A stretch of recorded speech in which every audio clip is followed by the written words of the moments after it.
የሚገርማችሁ ነገር ማለት ነው ልክ የሆነ ነገር ስታዘዝ እምቢ ማለት አልወድም። ባልችለው እንኳን ማለት ነው ኦንላይን ላይ ገባለሁ።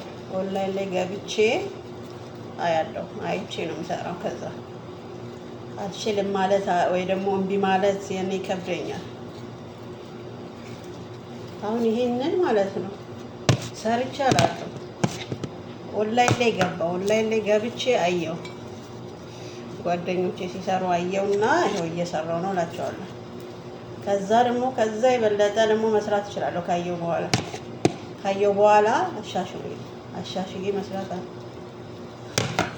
ያኔ አውቃለሁ ለማለት ነው። አንዳንድ ጊዜ ያጋጥማል። የሆነ ምግብ ይጠይቃሉ። ምግብ ብላችሁ ስትገቡ ብዙ ነገር ይጠይቃሉ። ያኔ የማትችሉትን ሁላ ማለት ነው። ይህንን ስሪ የሚሉ አሉ። ከዛ ያንን ነገር ደግሞ እኔ አላውቅም። ከዛ የት እገባለሁ?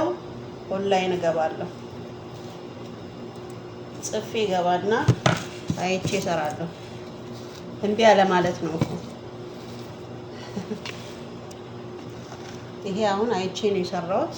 በጣም ቆንጆ አድርጌ ነው የሰራሁት። ገና ግን ምንድነው ይጠበሳል ምናምን ገና ብዙ ፕሮሰስ አለው። ግን ቢሆንም ቆንጆ ይጣፍጣል፣ ለዓይንም ያምራል ሲቀርብ።